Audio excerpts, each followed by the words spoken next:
Hello and welcome to my channel. आज अपन बात करेंगे 10th क्लास मैथमेटिक्स चैप्टर 3, जो क्या है, नाम क्या है, pair of linear equation in two variable. इसका मीनिंग समझिए क्या होता है। पेयर का मतलब दो होगा, लीनियर का मतलब पावर क्या होगा, वेरिएबल का 1 होगा, इक्वेशन का मतलब इक्वल टू 0 होगा, और दो का मतलब आपको दो वेरिएबल का मतलब दो वेरिएबल होगा। वेरिएबल विच कैन चेंज, जैसे X Y A B P Q कुछ भी हो सकता है। जो स्टैंडर्ड फॉर्मेट होगा वो होगा a1 x plus b1 y plus c1 बराबर 0। देखो यहाँ a1 b1 c1 a2 b2 और c2 ये सब क्या है, रियल नंबर है, जबकि x और y क्या है, वेरिएबल है।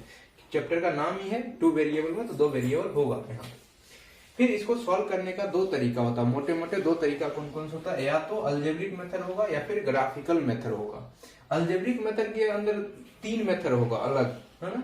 या तो एलिमिनेशन मेथड से सॉल्व करेंगे, एलिमिनेशन मेथड है ये, या फिर सब्स्टिट्यूशन मेथड से सॉल्व करना होगा, या फिर क्रॉस मल्टीप्लिकेशन मेथड से सॉल्व करना होगा।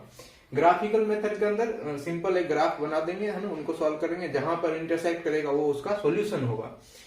उसके बाद अपन समझेंगे सॉल्यूशन अगर होगा तो किस तरीके से होगा, कैसा है, नहीं होगा। तीन तरीका होता है, जैसे कि यूनिक सॉल्यूशन हो सकता है, नो सॉल्यूशन हो सकता है, और इनफाइनाइटली मेनी सॉल्यूशन हो सकता है। तो कैसे पहचान करेंगे कि इसमें यूनिक सॉल्यूशन है, वो चीज समझिए। पहला केस, अगर a1 upon a2 not equal to b1 upon b2 अगर है तो इसको बोलते हैं यूनिक सॉल्यूशन। यानी लाइन कैसा होगा, इंटरसेक्टिंग लाइन होगा। इंटरसेक्टिंग मतलब एक पॉइंट पे वो कट कर रहा होगा, और यूनिक सॉल्यूशन होगा। और इसको कंसिस्टेंट भी बोलते हैं। एक एग्जांपल में लिख रखा हूं, जैसे देखो 2x प्लस 3y प्लस 2 बराबर 0 और 3x प्लस, अब इनमें देखो a1 यही है 2, b1 क्या है 3 है, c1 2 है। इनको जब रेशियो करोगे तो ये इक्वल टू नहीं है, इसका मतलब ये इसको फॉलो कर रहा है, इसका मतलब ये लाइन कैसा होगा, इंटरसेक्टिंग होगा, यानी एक पॉइंट पे कट कर रहा, और कंसिस्टेंट भी होगा।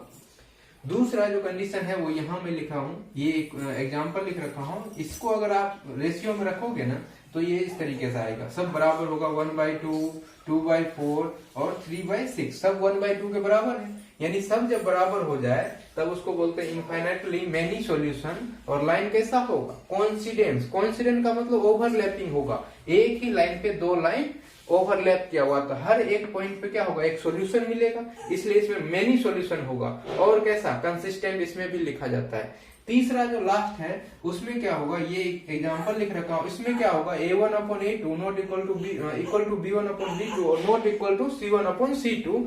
तब इसमें लिखते हैं नो सॉल्यूशन, और लाइन कैसा होगा, पैरेलल। यानी पैरेलल सॉल्यूशन, पैरेलल लाइन अगर होगा तो उसमें कोई सॉल्यूशन नहीं होता है। अगले वीडियो में इसमें इसका सॉल्यूशन करके बताऊंगा। आज के वीडियो में इतना ही है। हमारे चैनल पर नए हो तो सब्सक्राइब जरूर करिए। बहुत बहुत धन्यवाद।